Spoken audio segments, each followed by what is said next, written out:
નમસ્કાર વિદ્યાર્થી મિત્રો, કાયદા વિષયની લેક્ચર સિરીઝમાં હું મહેશ મિશ્રા આપ સૌનું હાર્દિક સ્વાગત કરું છું. હવે આપણે ભણી રહ્યા છીએ કાયદો BNS ભારતીય ન્યાય સંહિતા, અને BNSની અંદર આપણે 16 પ્રકરણ સુધી કમ્પ્લીટ કરી ચૂક્યા છીએ. નેક્સ્ટ આપણે જોઈશું પ્રકરણ નંબર 17. આ સિલેબસની અંદર એટલે કે આપણા BNSના સિલેબસની અંદર 3 પ્રકરણ એવા છે જેમાંથી સૌથી વધારે પ્રશ્નો પૂછાવાના સંભાવના છે.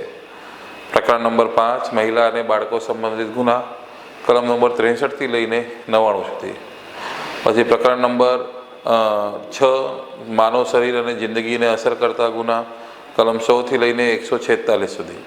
અને ત્યાર પછી પ્રકરણ નંબર 17 જેમાં આપેલ છે મિલકત વિરુદ્ધના ગુના, કલમ 303 થી લઈને 334 સુધી. આ 3 પ્રકરણ જોયું એટલે કે 10માંથી 6 ક્વેશ્ચન તો આપણા મિનિમમ આ 3 પ્રકરણમાંથી આવી જશે. ટોટલ 10 માર્કનું આપણું BNS છે. ઓકે, તો એની અંદરથી આપણે મેક્સિમમ માર્ક કવર કરવાનો પ્રયત્ન કરીશું. તો હવે 1 by 1 ધ્યાનથી એને સમજો. હવે આ જે ગુનાઓ છે, આ ગુનાઓની અંદર કયા પ્રકારના ગુનાઓ આવશે પહેલાં એ સમજી લઈએ. તો આ પ્રકરણની અંદર ચોરીના ગુના આવશે,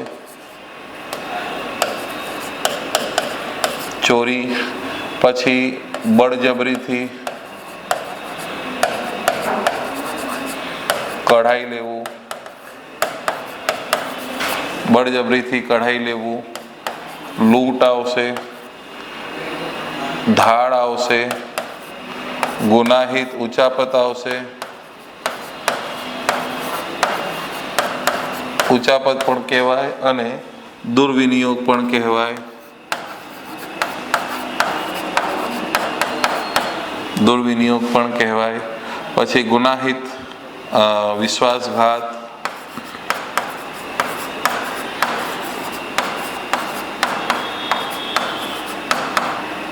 ગુનાહિત વિશ્વાસઘાત સંબંધિત ગુના પણ આવે.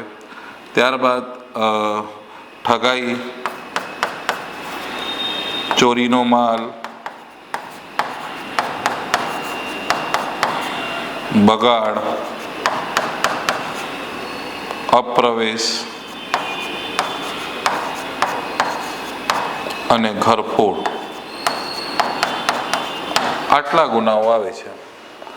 ચોરી, બળજબરીથી કઢાઈ લેવું, લૂંટ, ધાડ, ગુનાહિત ઉચાપત અથવા દુર્વિનિયોગ, ગુનાહિત વિશ્વાસઘાત, ઠગાઈ, ચોરીનો માલ, બગાડ, અપ્રવેશ અને ઘરફોડ, આટલા ગુનાઓ તમને આ પ્રકરણમાં જોવા મળશે. તો શરૂઆત કરીએ. પહેલાં આવશે ચોરી સંબંધિત ગુનાઓ. તો આપણે જોઈએ કે ચોરી સંબંધિત ગુનાઓ 303, 304, 305, 306, 307 આ બધા કલમો જે આવશે એ ચોરીને લગતા હશે.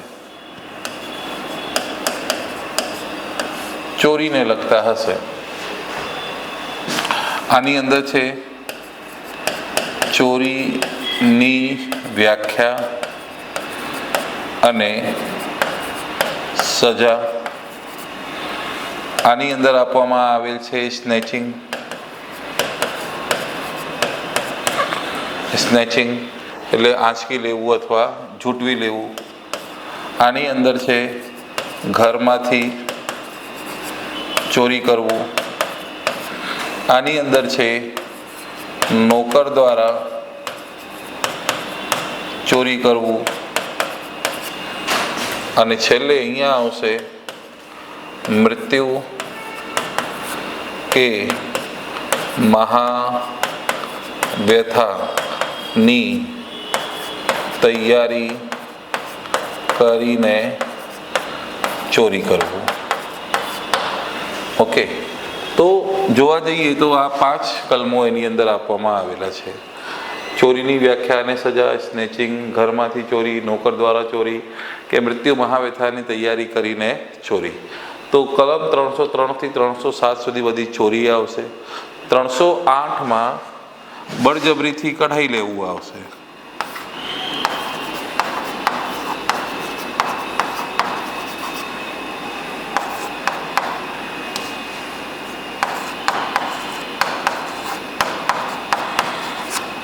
309માં લૂંટ આવશે અને 310માં ધાડ આવશે. ઓકે, તો આ વસ્તુ યાદ રાખજો કે આટલા ગુનાઓ જે છે એ આ કલમોની અંદર જોવા મળશે, પણ શરૂઆતના 5 કલમ તો માત્ર ને માત્ર ચોરીને લગતા છે અને ત્યાર પછી બળજબરીથી કઢાઈ લેવું, લૂંટ અને ધાડના ગુનાઓ આવશે. ઓકે, તો સૌ પ્રથમ આપણે ચોરીની સમજીએ. તો જ્યારે કોઈ વ્યક્તિ અન્ય કોઈ વ્યક્તિની કોઈ જંગમ મિલકત બદદાનતથી એટલે અપ્રમાણિક ઇરાદાથી તેની પરવાનગી વગર એક જગ્યાથી બીજી જગ્યા ખસેડે તો એને શું કહેવાય? ચોરી. જ્યારે કોઈ વ્યક્તિ અન્ય કોઈ વ્યક્તિની કોઈ જંગમ મિલકત, ઓલવેઝ ચોરી જંગમ મિલકતની થાય, સ્થાવર મિલકતની થતી નથી. તો જ્યારે કોઈ વ્યક્તિ અન્ય કોઈ વ્યક્તિની કોઈ જંગમ મિલકત તેની પરવાનગી વગર અપ્રમાણિક ઇરાદાથી એક જગ્યાથી બીજી જગ્યા ખસેડે તો આજે ખસેડે છે તો એને શું કહેવાય? ચોરી. પણ ખસેડતું નથી તો ચોરીની કોશિશ કહેવાય, પણ ખસેડે છે તો એને શું કહેવાય? ચોરી. ઓકે, જો અહીંયા લખ્યું છે ચોરી જ્યારે કોઈ વ્યક્તિની સંમતિ વિના કોઈ પણ વ્યક્તિના કબજામાંથી અપ્રમાણિકપણે કોઈ પણ જંગમ મિલકત લેવાનો ઈરાદો ધરાવે, તે મિલકત તેની જગ્યાથી લેવા માટે ખસેડે તેને ચોરી કહેવામાં આવે છે. ચોરીની વ્યાખ્યા કલમ નંબર 303(1)માં. પછી ચોરીની સજા 303(2)માં કે જે કોઈ વ્યક્તિ ચોરી કરે તેને નીચે મુજબની સજા કરવામાં આવશે. તો હવે એની અંદર વર્ગીકરણ છે કે પ્રથમ વખત કેટલી સજા, બીજી વખત કેટલી સજા. તો પ્રથમ વખત કરે તો 3 વર્ષ સુધીની કેદની સજા અથવા દંડ અથવા બંને સજા કરવામાં આવશે. અને ગુનો કોગ્નિઝેબલ છે, નોન બેલેબલ છે, કોઈ પણ મેજિસ્ટ્રેટ દ્વારા ચલાવી શકાય. બીજી વખત કરે તો 1 વર્ષથી 5 વર્ષ સુધીની કેદની સજા અથવા દંડ અથવા બંને સજા કરવામાં આવશે. પછી નેક્સ્ટ શું છે કે જો ચોરીના કિસ્સાની અંદર ચોરાયેલી મિલકતની કિંમત બહુ ઓછી હોય, એટલે કેટલી? 5,000 રૂપિયા કરતાં ઓછી હોય અને વ્યક્તિ પ્રથમ વખત દોષિત ઠરે તો મિલકતની કિંમત પરત કર્યા પછી અથવા ચોરાયેલી મિલકતને પુનઃસ્થાપિત કર્યા પછી એને સજા થશે. પણ કેવા પ્રકારની સજા? સામુદાયિક સેવા. ધ્યાનથી સમજજો કે હવે હું છું 5,000 રૂપિયા કરતાં નીચેની રકમની વસ્તુનો અથવા રકમનો ચોરી કરું છું, આગળ જઈને પકડાઈ જાઉં છું. પકડાઈ ગયા પછી એ ગુનો મેં પ્રથમ વખત કર્યું છે તો પછી મને સજા વધારે નહીં, એટલે 3 વર્ષ કે 5 વર્ષ નહીં, તો શું કરશે? સામુદાયિક સેવા. મિલકત મને પરત કરી દેવી પડે તો મને સામુદાયિક સેવા માટે મોકલી આપશે.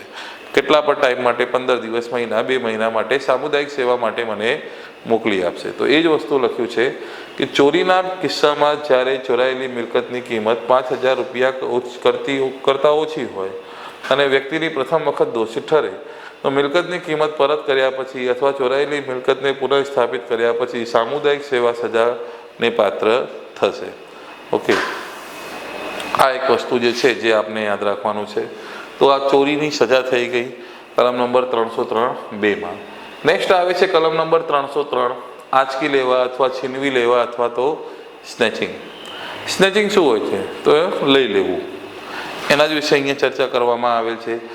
બહુ કેસો વધી ગયા હતા કે મહિલાઓ જ્યારે ચેન વગેરે પહેરીને કે ગોલ્ડ વગેરે પહેરીને રસ્તા ઉપર નીકળે અથવા પર્સ લઈને નીકળે અથવા તો હાથમાં મોબાઈલ લઈને નીકળે તો તાત્કાલિક એને પકડીને ખેંચી લઈ જાય છે. તો આજે લઈ જાય છે તો એને શું કરવું કહેવાય છે? આંચકી લેવું અથવા છીનવી લેવું અથવા ઝૂંટવી લેવું. તો એ જ લખ્યું છે અહીંયા. ચોરી સ્નેચિંગ છે. જો ચોરી કરવા માટે ગુનેગાર અચાનક અથવા ઝડપથી અથવા બળજબરીથી કોઈ પણ વ્યક્તિ પાસેથી તેના કબજામાંથી કોઈ પણ જંગમ મિલકત જપ્ત કરે અથવા પડાવી લે અથવા છીનવી લે, તો જ્યારે એના પાસેથી છીનવી લે છે તો એને કહેવાય આંચકી લેવું અથવા ઝૂંટવી લેવું. તો જે કોઈ વ્યક્તિ છીનવી લે તો એને નીચે મુજબની સજા કરવામાં આવશે. શું સજા છે? 3 વર્ષ સુધીની કેદની સજા અથવા દંડ અથવા બંને. ગુનો કોગ્નિઝેબલ છે, નોન બેલેબલ છે અને કોઈ પણ મેજિસ્ટ્રેટ દ્વારા ચલાવી શકાય છે. નેક્સ્ટ આવે છે ઘરમાંથી ચોરી કરવું. રહેણાંકના ઘર અથવા વાહન વ્યવહારના સાધનો અથવા પૂજા સ્થાન વગેરેથી ચોરી કરવા બાબત જે કોઈ વ્યક્તિ નીચે મુજબની જગ્યાએ ચોરી કરે તો એને ઘર ચોરી કે રહેઠાણની અંદરથી ચોરી કહેવાય. શું છે? ક મકાન, તંબુ અથવા જહાજ અથવા માનવ નિવાસ તરીકે ઉપયોગ થતો હોય અથવા મિલકતની કસ્ટડી માટે ઉપયોગ થતો હોય ત્યાંથી કોઈ ચોરી કરે. માલ અથવા મુસાફરોના પરિવહન માટે વપરાતા પરિવહનના કોઈ માધ્યમોનો ચોરી કરે. માલ અથવા મુસાફરોના પરિવહન માટે વપરાતા પરિવહનના કોઈપણ માધ્યમમાંથી કોઈપણ વસ્તુ અથવા સામાનની ચોરી કરે. કોઈ પૂજા સ્થાનમાંથી મૂર્તિ અથવા પ્રતિમાની ચોરી કરે. સરકાર અથવા સ્થાનિક સત્તા અધિકારી કોઈપણ મિલકતની ચોરી કરે અને તેને નીચે મુજબની સજા કરવામાં આવશે. તો સરકારની અથવા સ્થાનિક સત્તા અધિકારીના કોઈપણ મિલકતની ચોરી કરે તો તેને નીચે મુજબ સજા થશે. તો આ 5 કૃત્યો થાય તો એ ઘરમાંથી ચોરી માનવામાં આવે છે. તો ઘર ચોરી એને કહેવાય, ઘરમાંથી ચોરી. સજા કેટલી થાય? 7 વર્ષ સુધીની કેદ, દંડ અથવા બંને સજા. ગુનો કોગ્નિઝેબલ છે, નોન બેલેબલ છે, કોઈ પણ મેજિસ્ટ્રેટ દ્વારા ચલાવવામાં આવશે. તો આની અંદર પહેલા મુદ્દામાં શું છે કે મકાન, તંબુ અથવા જહાજ અથવા માનવ નિવાસ તરીકે ઉપયોગ થતો હોય તેવી મિલકતની કસ્ટડીમાં ઉપયોગ કરે. પછી બીજું લખ્યું છે માલ મુસાફરોના પરિવહન માટે વપરાતા પરિવહનમાંથી કોઈ માધ્યમમાં ચોરી કરે. માલ અથવા મુસાફરોના પરિવહન માટે વપરાતા પરિવહનના કોઈપણ માધ્યમમાંથી કોઈપણ વસ્તુ અથવા સામાનની ચોરી કરે છે. પૂજા સ્થાનમાંથી મૂર્તિ અથવા કોઈ વસ્તુની ચોરી કરે છે. સરકાર અથવા સ્થાનિક સત્તા અધિકારીની કોઈ સરકારી મિલકત હોય એની ચોરી કરે છે. તો એની ચોરી કરવા બદલ નીચે મુજબની સજા કરવામાં આવે છે. સજા શું હોય? 7 વર્ષ સુધીની કેદ, દંડ અથવા બંને સજા કરવામાં આવે છે. નેક્સ્ટ કલમમાં છે કલમ નંબર 306. તો એમાં ઘરમાંથી ચોરી હતું. અહીંયા શું કીધું છે? માલિકના કબજામાંથી મિલકતની કારકુન અથવા નોકર દ્વારા ચોરી. પહેલાં ઘરમાં ચોરી, પછી નોકર ચોરી. ઓકે, તો ધ્યાનથી સમજો આ મુદ્દાને કે કોઈ વ્યક્તિ કોઈ કંપનીમાં કે કોઈ ઘરમાં કામ કરતો હોય, એમ્પ્લોયી તરીકે કામગીરી કરતો હોય, એ નોકર તરીકે હોય અથવા તો કારકુન તરીકે હોય, એમના દ્વારા જ્યારે ચોરી કરવામાં આવે તો કલમ નંબર 306 લાગે છે. તો એ જ લખ્યું છે કે જે કોઈ કારકુન અથવા નોકર તેના માલિક અથવા એમ્પ્લોયરના કબજામાંથી રહેલી કોઈ પણ મિલકતના સંબંધમાં ચોરી કરે તો તેને નીચે મુજબની સજા થશે. 7 વર્ષ સુધીની કેદ, દંડ અથવા બંને સજા.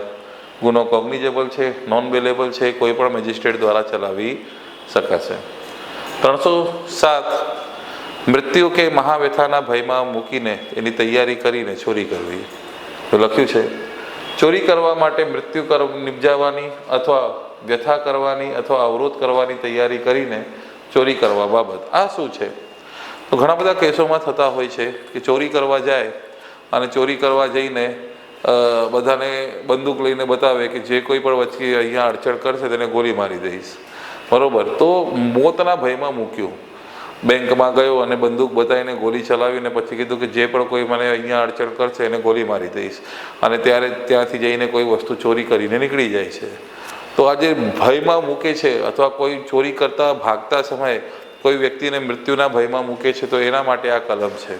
જો લખ્યું છે જ્યારે કોઈ વ્યક્તિ ચોરી કરે છે તેણે આવી ચોરી કરવા માટે મૃત્યુનો ડર, ઈજાનો, નુકસાન પહોંચાડવાની તૈયારી કરી હોય, ચોરી કર્યા પછી ભાગી જવાની અસર હેઠળ અથવા ચોરી દ્વારા લેવામાં આવેલી મિલકતને જાળવી રાખવા માટે કોઈ કૃત્ય કરે તો તેને નીચે મુજબની સજા કરવામાં આવશે. શું સજા છે?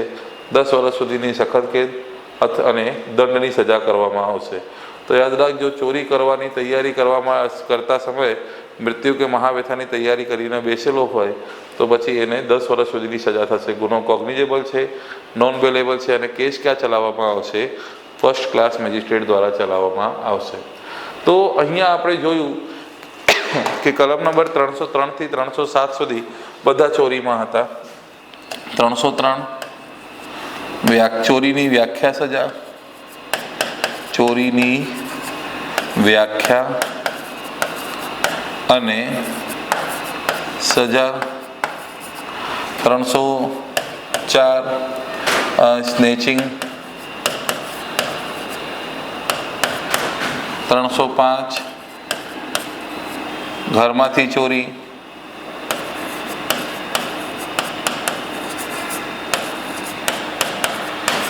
306 નોકર ચોરી.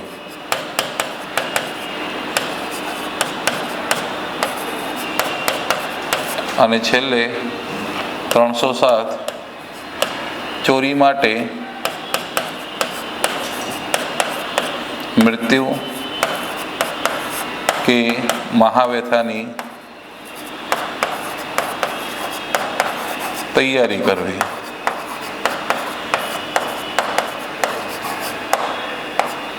ઓકે, તો આટલા 5 કલમો હતા જે આપને ખાસ કરીને યાદ રાખવાના છે.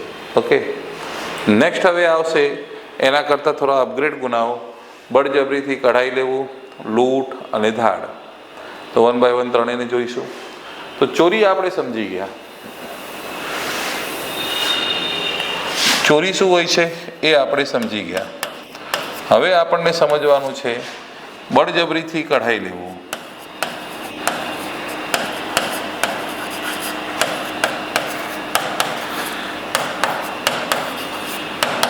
બળજબરીથી કઢાઈ લેવું. ચોરી જે છે ઓલવેઝ જંગમ મિલકતની થાય છે. અને બળજબરીથી કઢાઈ લેવામાં શું હોય, અને આની અંદર ભયનું તત્વ નથી હોતું.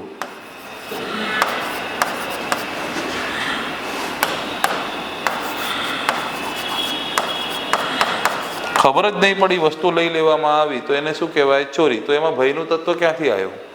પણ અહીંયા શું છે કે કોઈ વ્યક્તિ અન્ય કોઈ વ્યક્તિને મોત અથવા મહાવ્યથાના ભયમાં મૂકે. હું આપને કહું કે જે વસ્તુ છે એના ઉપર સહી કરો નહીં તો જાનથી મારી નાખીશ. તો કોઈ પ્રોપર્ટી લઈ લેવા માટે કોઈ કિંમતી જામીનગીરી પર હસ્તાક્ષર કરાવું છું અને અથવા આપણી પાસેથી કોઈ કિંમતી વસ્તુ લઈ લઉં છું, તો એને શું કહેવામાં આવશે? બળજબરીથી કઢાઈ લેવું. વાત સમજાય છે? દાખલા તરીકે અલમારીની અંદર આપે કોઈ જ્વેલરી મૂકી છે અને બંદૂક બતાવીને કહું જા જ્વેલરી કાઢીને લઈને આય, અથવા બંદૂક બતાવીને આપને કહું છું કે જે આ ડોક્યુમેન્ટ છે એના ઉપર સહી કર. તો આવી રીતે જ્યારે કોઈ જંગમ મિલકત અથવા કિંમતી જામીનગીરી કઢાવું છું તો એને શું કહેવામાં આવશે? બળજબરીથી કઢાઈ લેવું. તો આના કરતાં તદ્દન ડિફરન્સ છે.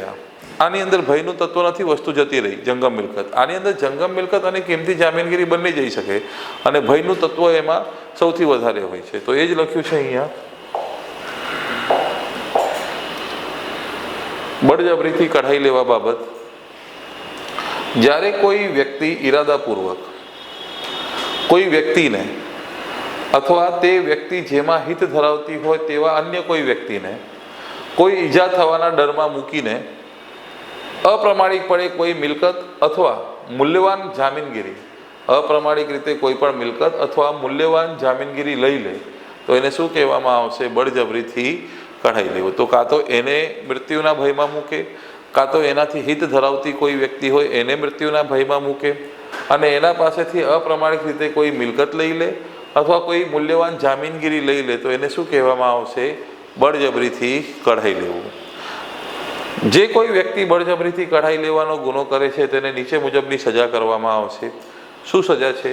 7 વર્ષ સુધીની કેદ, દંડ અથવા બંને સજા કરવામાં આવશે. ગુનો કોગ્નિઝેબલ છે, નોન બેલેબલ છે અને ફર્સ્ટ ક્લાસ મેજિસ્ટ્રેટ પાસે આનું કેસ ચાલશે. ઓકે, તો આને કહેવાય બળજબરીથી કઢાઈ લેવું. એના જેવો જ ગુનો આવે છે એના પછીની કલમમાં, કલમ નંબર 309માં, જેને કહેવામાં આવશે લૂંટ. જોઈએ એને. અચ્છા, બળજબરીથી કઢાઈ લેવામાં એકાદ બે મુદ્દાઓ બીજા પણ છે, એ થોડા જોઈ લઈએ. કે જે કોઈ વ્યક્તિ બળજબરીથી કઢાઈ લેવા માટે કોઈ પણ વ્યક્તિને ઈજામાં ભયમાં મૂકે છે અથવા ઈજા ભયમાં મૂકવાનો પ્રયાસ કરે છે, તો ઈજાના ભયમાં મૂકે છે કે ઈજાના ભયમાં મૂકવાનો પ્રયાસ કરે છે, તો પ્રયાસ કરે છે, હજુ બધું વસ્તુ કઢાઈ નથી, તો જો કઢાઈ લેશે તો સજા વધારે થવાનું છે 7 વર્ષ. પણ ખાલી હજુ ભયમાં મૂક્યું છે, કઢાયું નથી, તો 2 વર્ષ સુધીની કેદ, દંડ અથવા બંને સજા છે. ગુનો કોગ્નિઝેબલ, બેલેબલ અથવા કોઈ પણ મેજિસ્ટ્રેટ દ્વારા ચલાવવામાં આવશે. ચોથા નંબર પર છે કે જે કોઈ વ્યક્તિ બળજબરીથી કઢાઈ લેવા માટે કોઈ પણ વ્યક્તિને મૃત્યુના ડરમાં કે મહાવ્યથાના ડરમાં મૂકે અથવા પ્રયાસ કરે તો તેને નીચે મુજબની સજા 7 વર્ષ સુધીની કેદની સજા કરવામાં આવશે. જે કોઈ પણ વ્યક્તિને મૃત્યુના ડરમાં અથવા તે વ્યક્તિને કોઈ વ્યક્તિને મહાવ્યથા પહોંચાડીને બળજબરીથી કઢાઈ લેવાનો ગુનો કરે તો પહેલાં ખાલી ભયમાં મૂક્યું હતું, હવે તો શું કીધું કે મહાવ્યથા પહોંચાડી દીધું છે, તો હવે મહાવ્યથા પહોંચાડી તો 10 વર્ષની કેદની સજા કરવામાં આવશે. ગુનો કોગ્નિઝેબલ, નોન બેલેબલ અને ફર્સ્ટ ક્લાસ મેજિસ્ટ્રેટ દ્વારા ચલાવવામાં આવશે. જે કોઈ વ્યક્તિ બળજબરીથી કઢાઈ લેવા માટે કોઈ પણ વ્યક્તિને ખોટા આરોપમાં ભયમાં મૂકે કે તું આવું નહીં કરશે તો તને આવા આરોપમાં ફસાઈ દઈશ, હું છોકરી છું, બળાત્કારમાં ફસાઈ દેવા માટે બળજબરીથી કઢાઈ લઉં છું, કે ભાઈ જો નહીં મને આ વસ્તુ આપશો તો તને બળાત્કારના કેસમાં ફસાવી દઈશ, તો પછી એને 10 વર્ષથી આજીવન કેદ સુધીની કેદ, દંડ અથવા બંને સજા કરવામાં આવશે. કોગ્નિઝેબલ, બેલેબલ અને ફર્સ્ટ ક્લાસ મેજિસ્ટ્રેટ પાસે કેસ ચાલશે. તો આટલા 6 મુદ્દાઓ આપેલા હતા બળજબરીથી કઢાઈ લેવામાં.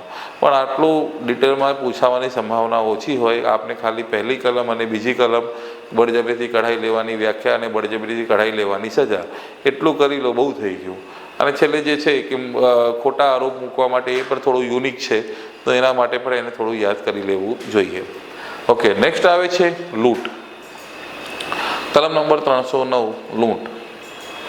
તમામ લૂંટમાં કાં તો ચોરી કાં તો બળજબરીથી કઢાઈ લેવાનો કૃત્ય સામેલ હોય. તો લૂંટમાં કાં તો ચોરીનો કૃત્ય સામેલ હોય કાં તો બળજબરીથી કઢાઈ લેવાનો કૃત્ય સામેલ હોય. ચોરી લૂંટનો ગુનો ત્યારે બને જ્યારે ચોરી કરતી વખતે અથવા ચોરી દ્વારા મેળવેલી મિલકત લઈ જતી વખતે ગુનેગાર સ્વેચ્છાએ કોઈ પણ વ્યક્તિને મૃત્યુ અથવા ઈજા પહોંચાડે, કાં તો મારી નાખે કાં તો ઈજા પહોંચાડે અથવા તેના ભયમાં મૂકે, તો એને શું કહેવામાં આવશે? લૂંટ. બળજબરીથી કઢાઈ લેવા જેવું જ હોય છે, પણ આની અંદર જંગમ મિલકત લઈ લેવાનો જ ઈરાદો હોય છે, તો એને શું કહેવામાં આવે છે? લૂંટ. લૂંટની સજા જો વાત કરીએ 4માં આપેલ છે, તો 10 વર્ષ સુધીની કેદ, દંડ અથવા બંને સજા કરવામાં આવશે. ગુનો કોગ્નિઝેબલ છે, નોન બેલેબલ છે અને ફર્સ્ટ ક્લાસ મેજિસ્ટ્રેટ પાસે કેસ ચાલશે. જો સૂર્યાસ્તથી અને સૂર્યોદય વચ્ચે હાઈવે પર લૂંટનો ગુનો કરવામાં આવે, સૂર્યાસ્ત અને સૂર્યોદય વચ્ચે હાઈવે પર લૂંટનો ગુનો કરવામાં આવે તો 14 વર્ષની કેદની સજા કરવામાં આવશે. ગુનો કોગ્નિઝેબલ છે, બેલેબલ છે અને ફર્સ્ટ ક્લાસ મેજિસ્ટ્રેટ દ્વારા કેસ ચાલશે. લૂંટની કોશિશ. તો જ્યારે કોઈ વ્યક્તિ લૂંટની કોશિશ કરે, લૂંટ પૂરું થયું ના હોય, તો કેટલી સજા છે? 7 વર્ષ સુધીની કેદ, દંડ અથવા બંને સજા. ગુનો કોગ્નિઝેબલ છે, નોન બેલેબલ છે અને ફર્સ્ટ ક્લાસ મેજિસ્ટ્રેટ પાસે કેસ ચાલશે. આ સવાલ પૂછાય છે. તેના માટે 309(4) અને 309(5) આ બંને યાદ રાખજો. 1, 2, 3માં વ્યાખ્યા છે. અહીંયા મેં 2 જ લખ્યા છે, મહત્વના મુદ્દા 2 જ લાગ્યા, એના માટે 2 જ લખ્યા છે, પણ 1, 2 અને 3 છે, અને ત્યાર પછી અહીંયા 4 અને અહીંયા 5. તો આપણે પૂછાય કે લૂંટ કયા કલમમાં છે, તો એટલું તો બધાને યાદ થઈ જાય 309, પણ 309ની અંદર કયા? 309(4)માં સજા છે અને 309(5)માં લૂંટ કરવાની કોશિશની સજા છે. ક્લિયર? આ મુદ્દો થોડું આપણે યાદ રાખવાનો છે. હજુ પિક્ચર બાકી છે કે લૂંટ કરતા કે લૂંટની કોશિશ કરતા સમયે કોઈને ઈજા પહોંચાડે તો તેની સજા. તો ઈજા પહોંચાડ્યું છે તો પછી શું સજા થશે? તો આજીવન કેદ અથવા 10 વર્ષ. હજુ ભયમાં મૂક્યો સજા ઓછી થાય, પણ તમે ઈજા પહોંચાડી દીધું, એમાં સામાન્ય વ્યથાથી લઈને મહાવ્યથા સુધીની હોય, તો પછી આજીવન કેદ અથવા 10 વર્ષ સુધીની કેદ.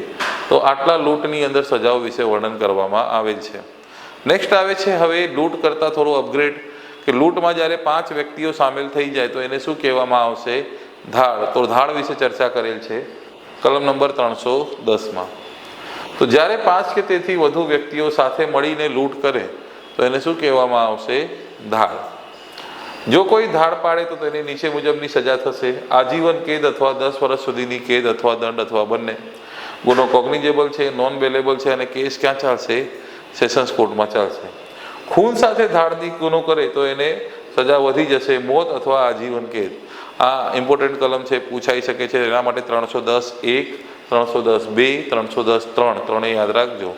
એમાં ખૂન સાથે ધાડ કરે તો કોઈ 5માંથી એક વ્યક્તિએ ખૂન કરી દીધું, બાકી વ્યક્તિ એના સાથે સામેલ હતા, તો બધાને ખૂન સાથે ધાડની સજા થશે: મોતની, આજીવન કેદની અથવા 10 વર્ષની કેદની. ગુનો કોગ્નિઝેબલ છે, નોન બેલેબલ છે, કેસ ક્યાં ચાલશે? સેશન્સ કોર્ટમાં. ઓકે, હજુ બાકી છે. જે કોઈ ધાડ પાડવા માટે કોઈ પણ તૈયારી કરે છે, હજુ પાડ્યું નથી, બસ એની તૈયારી કરીને રાખ્યું છે, તો 10 વર્ષ સુધીની સખત કેદની, દંડની અને બંને સજા કરવામાં આવશે. ગુનો કોગ્નિઝેબલ છે, નોન બેલેબલ છે, સેશન્સ કોર્ટમાં એનું કેસ ચાલશે. હજુ પિક્ચર બાકી છે કે જે કોઈ પણ 5 કે તેથી વધુ વ્યક્તિઓમાંથી એક છે જે પ્રતિબદ્ધ ધાડ પાડવાના હેતુસર ભેગા થાય છે. હજુ ધાડ પાડ્યું નથી, માત્ર ભેગા થયા છે, તો ભેગા થયા છે તો 7 વર્ષ સુધીની સખત કેદ, દંડ અથવા બંને સજા કરવામાં આવશે. નેક્સ્ટ છે 6 નંબર, કે જે કોઈ ઇરાદાપૂર્વક ધાડ પાડવાના હેતુસર સંકળાયેલી વ્યક્તિઓની ટોળકી સાથે સંબંધ ધરાવે છે. હવે જો ભેગા નહીં થયા, એની સાથે સંબંધ ધરાવે કે એ લોકો ધાડ પાડતા જ હોય તો એને આજીવન કેદ અથવા 10 વર્ષ સુધીની કેદની સજા કરવામાં આવશે. ગુનો કોગ્નિઝેબલ, નોન બેલેબલ અને સેશન્સ કોર્ટમાં કેસ ચાલશે. અહીંયા જઈને ધાડનો મુદ્દો પૂરો થયો. તો ફરીથી આપણે જો થોડું રિવિઝન કરવાનું હોય તો એવી કરી શકીએ કે કલમ નંબર 303 થી 307 ચોરી વિશે છે. ઓકે, 308 બળજબરીથી કઢાઈ લેવા,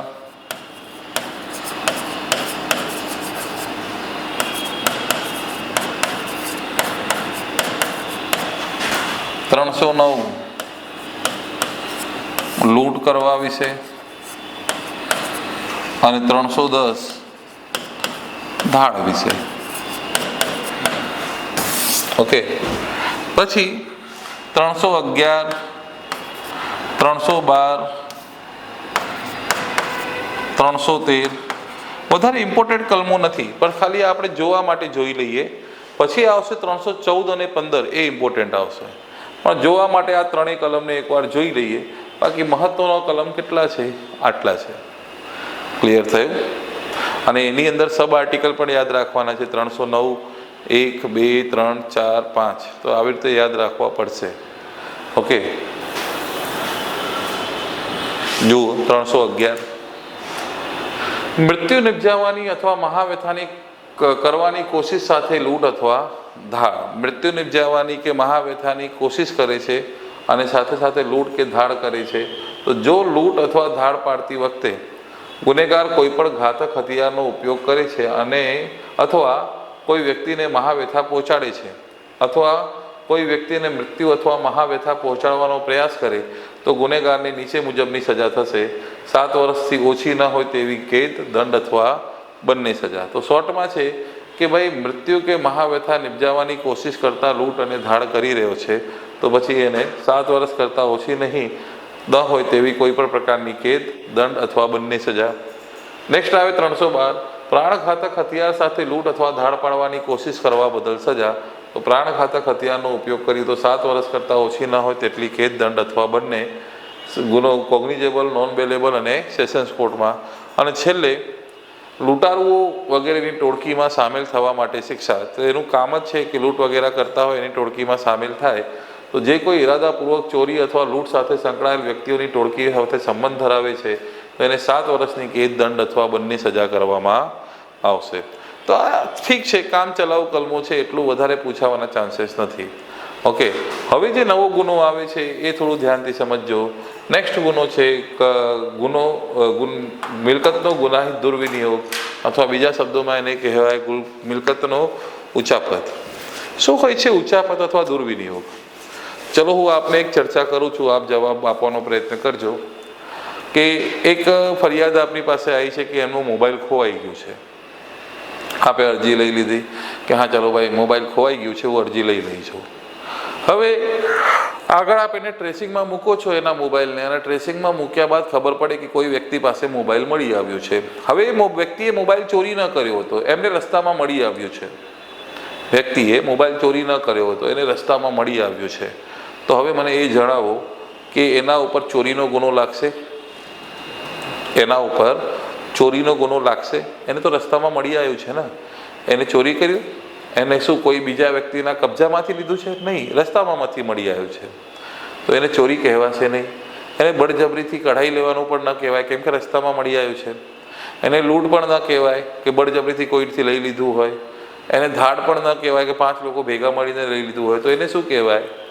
તો જ્યારે કોઈ મિલકત એ પોતાની નથી એ જાણવા છતાં એ મિલકતનો અંગત ઉપયોગ કરો, દુરુપયોગ કરો, વાપરી નાખો અથવા રફે દફે કરો તો એને શું કહેવામાં આવશે? ગુનાહિત ઉચાપત કરી રહ્યા છો. જ્યારે કોઈ મિલકત એ પોતાની નથી એ જાણવા છતાં એ મિલકતનો આપ અંગત ઉપયોગ કરો છો, દુરુપયોગ કરો છો, વાપરી નાખો છો કે રફે દફે કરો છો તો આપ શું કરી રહ્યા છો?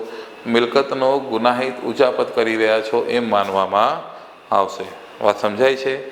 તો આવી રીતે ઘણા બધા કેસો જોવા મળતા હોય. તો 314, 315માં 2 કલમોમાં આના વિશે વર્ણન છે. તો વ્યાખ્યા જોઈએ પહેલાં ઉચાપતની. બદદાનતથી મિલકતનો દુર્વિનિયોગ કરવા બાબત.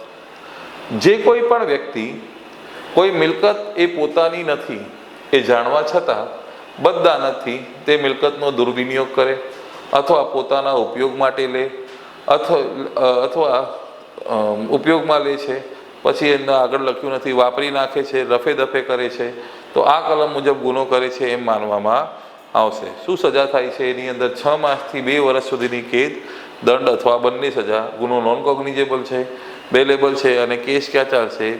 ફર્સ્ટ ક્લાસ મેજિસ્ટ્રેટ પાસે એનો કેસ ચાલશે.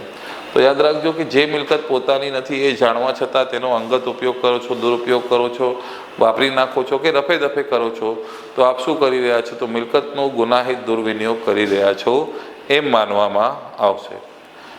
પછી ઘણા કેસો એવા જોવા મળતા હોય કે કોઈ જગ્યાએ એક્સિડન્ટ થયેલું હોય, કોઈ પ્રાકૃતિક હોનારત આવેલી હોય, તો એ સમય દરમિયાન એક્સિડન્ટની જગ્યાએ લોકો જઈને શું કરતા હોય કે ત્યાં કોઈ વ્યક્તિઓ જે મૃત્યુ અવસ્થામાં પડેલા હોય એમના શરીર ઉપર મોબાઈલ હોય કે પર્સ હોય કે કોઈ જ્વેલરી હોય કે એમની કોઈ કિંમતી વસ્તુ હોય એ ઉઠાઈ લેતા હોય છે.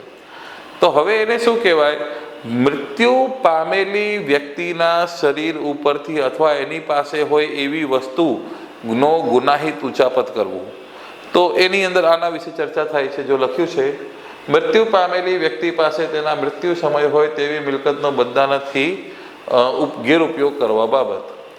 જે કોઈ વ્યક્તિના મૃત્યુ સમયે આવી મિલકત મૃત્યુ વ્યક્તિના કબજામાં હતી અને ત્યારથી તે કાયદેસર રીતે આવા કબજા માટે હકદાર કોઈ વ્યક્તિના કબજામાં ન હોય, તે જાણીને કોઈ પણ પ્રકારનો અપ્રામાણિક રીતે ઉપયોગ કરે છે, તો તેને નીચે મુજબની સજા થશે. સજા કેટલી થાય? 3 વર્ષ સુધીની કેદ, દંડ અથવા બંને સજા. ગુનો નોન કોગ્નિઝેબલ છે, બેલેબલ છે અને કેસ ક્યાં ચાલશે? ફર્સ્ટ ક્લાસ મેજિસ્ટ્રેટ પાસે એનો કેસ ચાલશે.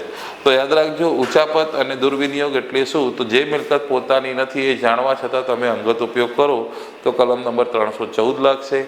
અને મૃત્યુ પામેલી હોય અને એના શરીર પાસે કોઈ પણ વસ્તુ હોય, તમે લેવાના હકદાર નથી છતાં પણ લઈને અંગત ઉપયોગ કરો છો, તો કલમ 315 લાગશે. 3 વર્ષની સજા થશે. ઓકે, અહીંયા આ ઉચાપતના ગુનાઓ પર જે છે એ પૂરા થાય છે. નેક્સ્ટ આવે છે ગુનાહિત વિશ્વાસઘાત. આની અંદર થોડું અપગ્રેડ કરવું પડશે કે જો નોકર અથવા કારકુન દ્વારા આવું કરે તો 3 વર્ષ નહીં, તો સજા વધી જશે, 7 વર્ષની સજા થશે. ઓકે, નેક્સ્ટ આવે છે ગુનાહિત વિશ્વાસઘાત. ઠગાઈ અને ગુનાહિત વિશ્વાસઘાત બંને એક જ જેવા ગુનાઓ જોવા મળતા હોય છે, પણ ગુનાહિત વિશ્વાસઘાતમાં શું હોય કે આપ કરાર કરીને અથવા વિશ્વાસથી કોઈ મિલકત કોઈ વ્યક્તિને સોંપી રહ્યા છો અને એ વ્યક્તિ કરારનો ભંગ કરે અથવા વિશ્વાસનો ભંગ કરે છે, તો એને શું કહેવામાં આવશે? ગુનાહિત વિશ્વાસઘાત કહેવામાં આવશે. અને ઠગાઈમાં શું હોય? છેતરીને લઈ લેવામાં આવે છે. તો એમાં છેતરીને લેવામાં આવે, અહીંયા તો સામેથી વ્યક્તિ આપે છે, તો એને શું કહેવામાં આવશે? ગુનાહિત વિશ્વાસઘાત. જોઈએ આપણે કલમ 316માં એની વ્યાખ્યા પણ છે, સજા પણ છે. એક જ કલમમાં એનું ખેલ સમાપ્ત થઈ જશે. જુઓ, જ્યારે કોઈ પણ વ્યક્તિને કોઈ મિલકત પરનો હક સોંપવામાં આવ્યો હોય, સામેથી હક સોંપવામાં આવ્યો છે, તો તે વ્યક્તિ વિશ્વાસ સાથે કરારનો ભંગ કરીને તે મિલકતનો અંગત ઉપયોગ કરે, તે વ્યક્તિ વિશ્વાસ અને કરારનો ભંગ કરીને તે મિલકતનો અંગત ઉપયોગ કરે, દુરુપયોગ કરે, વાપરી નાખે કે રફે દફે કરે, તો તે શું કરે છે? ગુનાહિત વિશ્વાસઘાતનો ગુનો કરે છે તેમ માનવામાં આવશે. અને જે કોઈ વ્યક્તિ ગુનાહિત વિશ્વાસઘાતનો ગુનો કરે તો એને 5 વર્ષ સુધીની કેદ, દંડ અથવા બંને સજા કરવામાં આવશે. હવે ગુનાહિત વિશ્વાસઘાતની અંદર આટલું જ નથી, એની અંદર કલમ 316 2, 3, 4, 5, 6 સુધી આપેલ છે. જુઓ, જે કોઈ વ્યક્તિ ભારવાહક અથવા ગોદીવાળા અથવા વખારવાળા તરીકે મિલકત સોંપવામાં આવી હોય અને આવી મિલકત સંબંધમાં વિશ્વાસનો ભંગ કરે છે, તો એને 7 વર્ષ સુધીની કેદ, દંડ અથવા બંને સજા કરવામાં આવશે. કોઈ ગોડાઉન છે અથવા ભારવાહક માલવાહક આપેલું છે, ટ્રકવાળાને આપણે વસ્તુ આપેલી છે અને એ વ્યક્તિ લઈને ભાગી જાય છે, તો એના ઉપર આ કલમ લાગે છે, કલમ 316(3). ત્યાર પછી 316(4) કારકુન અથવા નોકર જ્યારે આવી રીતે મિલકતનો વિશ્વાસઘાત કરે છે તો એને 7 વર્ષ સુધીની કેદની સજા કરવામાં આવશે. ત્યાર પછી આ સવાલ જે છે એ અવારનવાર પૂછાતું હોય છે અને માર્કેટમાં બહુ ચાલતું પણ હોય કે જો કોઈ જાહેર સેવક દ્વારા અથવા બેન્કર દ્વારા, વ્યાપારી દ્વારા, દલાલ દ્વારા એટર્ની દ્વારા, એજન્ટ દ્વારા તેના વ્યવસાયના માર્ગમાં કોઈ પણ રીતે મિલકત સાથે અથવા મિલકત પર કોઈ અધિપત્ય સાથે ગુનાહિત વિશ્વાસઘાત કરે છે તો તેને નીચે મુજબની સજા: આજીવન કેદ અથવા 10 વર્ષ. મનમોહન સિંહ ઉપર આ કલમ લાગેલી હતી. મનમોહન સિંહને ઉપર એવો આરોપ હતો કે જ્યારે કોલસા કૌભાંડ થયું ત્યારે એમને બધું ખબર હતી. તો કોલસા કૌભાંડ થયું એમના સમયકાળ દરમિયાન થયું, તો હવે એમને દેશ ચલાવવા માટે સોંપવામાં આવ્યું હતું ને એમના સમયકાળમાં આવું થયું તો એમના ઉપર એવા આરોપો લાગ્યા, પણ આગળ જઈને એ આરોપો ખારીજ કરી દેવામાં આવ્યા હતા. ઓકે, તો 316 એટલું યાદ રાખવાનું છે. આટલા મુદ્દાઓ છે. પછી નેક્સ્ટ આવે છે ચોરીનો માલ. નવો ગુનો ચોરીનો માલ. તો અત્યાર સુધી આપણે કયા કયા ગુનાઓ જોયા? તો ચોરી જોયું, બળજબરીથી કઢાઈ લેવાનું જોયું, લૂંટ જોયું, ધાડ જોયું, વિશ્વાસઘાત જોયું, ઉચાપત જોયું. તો આટલા બધા કૃત્યો કરીને જે મિલકત મેળવવામાં આવેલ હોય એ મિલકતને શું કહેવામાં આવશે? ચોરીનો માલ. ચોરીનો માલ રાખવું, વેચવું બધું ગુનો હોય છે. એના જ વિશે ચર્ચા અહીંયા જોવા મળશે. ચોરીનો માલ: જે કોઈ માલનો કબજો ચોરીથી અથવા બળજબરીથી કઢાઈ લેવાથી અથવા લૂંટથી અથવા ગુનાહિત વિશ્વાસઘાતથી અથવા ગુનાહિત ઉચાપતથી મેળવવામાં આવેલ હોય તો એને ચોરીનો માલ કહેવાય. જે કોઈ વ્યક્તિ ચોરીનો માલ તે ચોરાયેલ છે તેવું જાણવા છતાં લે અથવા રાખે તો તેને નીચે મુજબની સજા કરવામાં આવશે.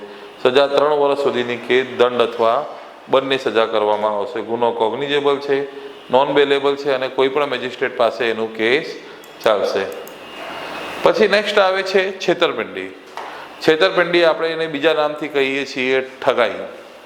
તો જ્યારે કોઈ વ્યક્તિ અન્ય કોઈ વ્યક્તિ પાસેથી કોઈ મિલકત લલચાવીને લે છે અને પછી તેનો ઈરાદો હોય મિલકત લઈને રફુ ચક્કર થઈ જવાનો, તો એ જે મિલકત લલચાવીને લે છે અને પછી રફુ ચક્કર થઈ જાય, જેમ કે આપણે કેસ પિક્ચરમાં આવતું હોય એક કા ડબલ, મને હજુ પણ પિક્ચર યાદ છે, ફિર હેરા ફેરી.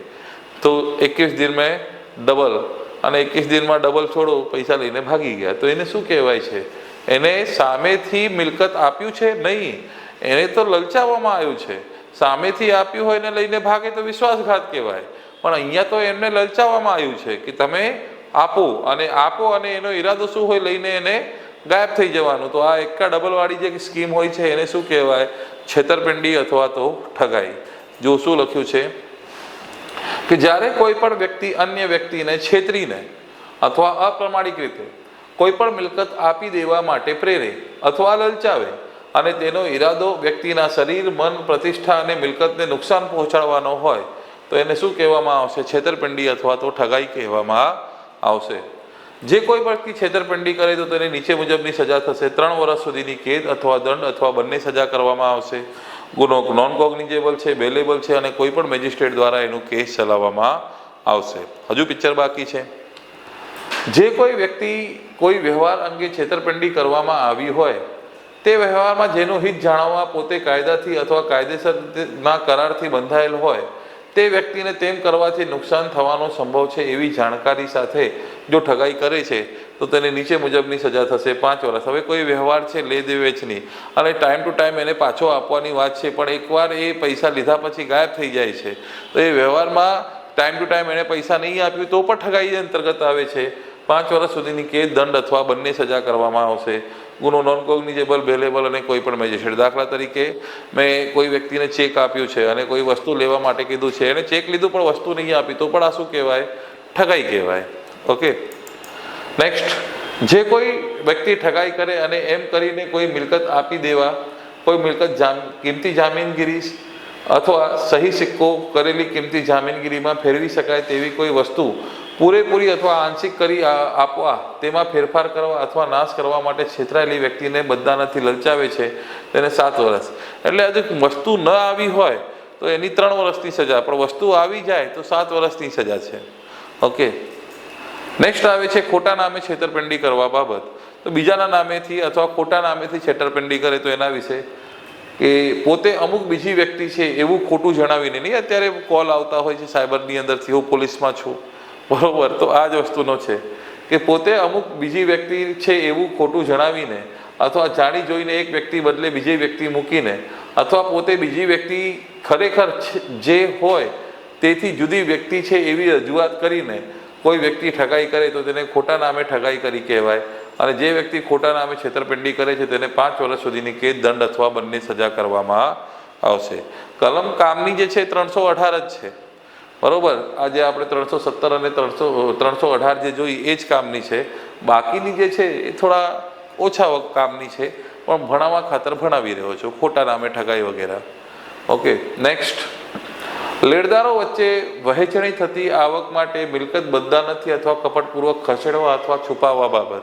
તો જે મિલકત સમજો પાર્ટનર છે, 4 પાર્ટનર, અને એમાં જે પ્રોફિટ થયું છે, અથવા 2 પાર્ટનર છે એમાં જે પ્રોફિટ થયું છે એમાંથી એક પાર્ટનર જે છે એ પૈસા ધીરેથી છુપાવી લે, જેના કારણે એને પ્રોફિટ ઓછું આપવું પડે, તો એના માટે સજાની જોગવાઈ છે. તો લેણદારો વચ્ચે વહેંચણી થતી આવક માટે મિલકત બદદાનતથી અથવા કપટપૂર્વક ખસેડવા કેટલી સજા છે? 6 માસથી 2 વર્ષ સુધીની કેદ, દંડ અથવા બંને સજા. ગુનો નોન કોગ્નિઝેબલ છે, બેલેબલ છે, અને કોઈ પણ મેજિસ્ટ્રેટ દ્વારા કેસ ચલાવવામાં આવશે. નેક્સ્ટ કલમ આવે છે દેવું બદદાનતથી અથવા કપટથી લેણદારોને મળતું અટકાવવા બાબત. હવે જેને પૈસા લેવાનું છે કોઈ વ્યક્તિ પાસેથી અને જાણીબૂજીને એ નથી આપતો, અટકાવવાનો પ્રયત્ન કરે છે, તો એના વિશે જોગવાઈ 2 વર્ષની કેદ, દંડ અથવા બંને. આ નાના નાના ગુનાઓ છે, પૂછાવાના ચાન્સીસ નથી. ઠીક છે, આપણા પોલીસ સ્ટેશનમાં આપ કામ કરતા સમયે એનો ઉપયોગ કરી શકો છો, એના માટે થોડું સમજાવી રહ્યો છું, બાકી એટલું બધું પૂછાવાના ચાન્સીસ નથી એક્ઝામની અંદર. નેક્સ્ટ મુદ્દો આવે છે સાહેબ લોકો, જે આપણા કામનું છે એ છે બગાડ. બગાડ શું હોય છે? જ્યારે કોઈ વ્યક્તિ કોઈ મિલકતને યુઝલેસ કરી નાખે, એટલે કે એને ઉપયોગિતામાં ઘટાડો કરી નાખે, ઉપયોગ થાય જ નહીં એવું કરી નાખે, અથવા નાશ કરી નાખે, તો એ શું કરે છે?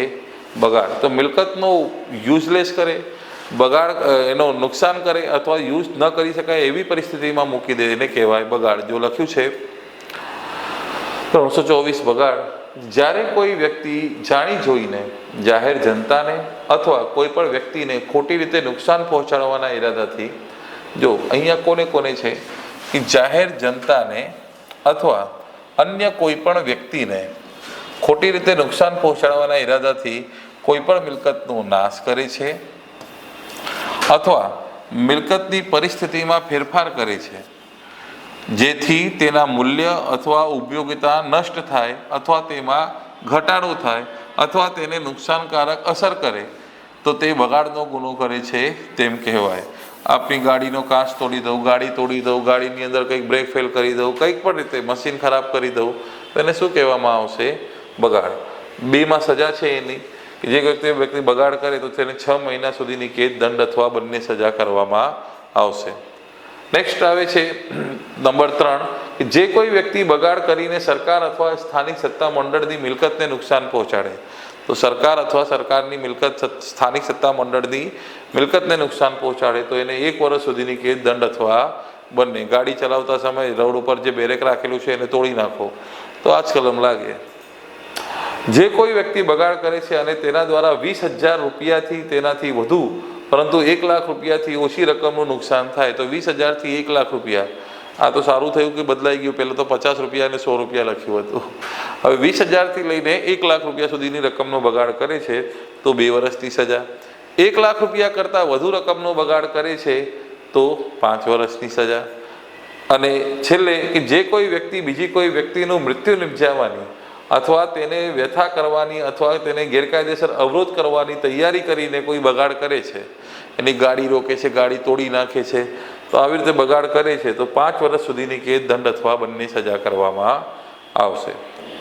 નેક્સ્ટ આવે છે પશુને મારી નાખીને કે અપંગ કરીને બગાડ કરવા બદલ સજા.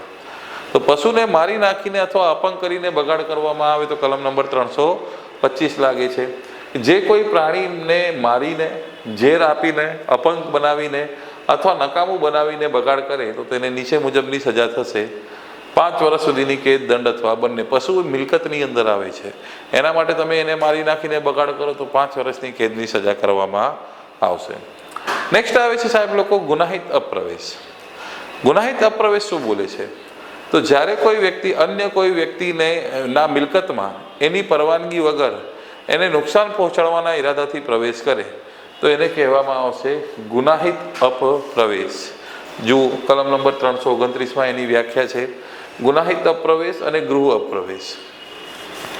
જે કોઈ વ્યક્તિ ગુનો કરવા અથવા મિલકતના કબજેદાર વ્યક્તિને ડરાવવા કે અપમાનિત કરવા અથવા હેરાન કરવાના ઈરાદાથી બીજાની કબજાની મિલકતમાં ગેરકાયદેસર રીતે પ્રવેશ કરે તો એને શું કહેવાય? ગુનાહિત પ્રવેશ. શેના માટે?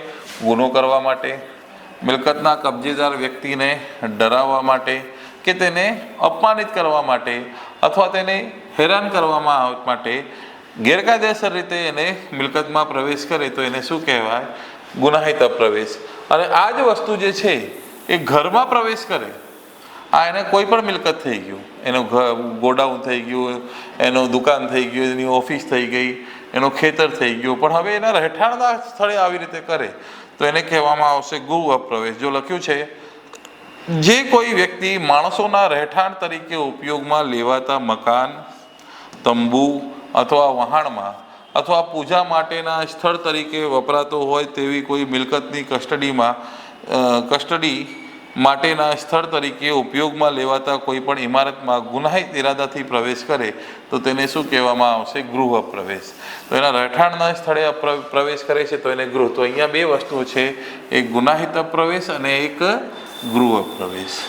નેક્સ્ટ, જે કોઈ વ્યક્તિ ગુનાહિત પ્રવેશ કરે તો તેને નીચે મુજબની સજા થશે. તો ગુનાહિત પ્રવેશ કરવા બદલ 3 માસની કેદ અને 5,000 રૂપિયા સુધીનો દંડ કરવામાં આવશે. ગુનો કોગ્નિઝેબલ છે, બેલેબલ છે, કોઈ પણ મેજિસ્ટ્રેટ દ્વારા કેસ ચલાવવામાં આવશે.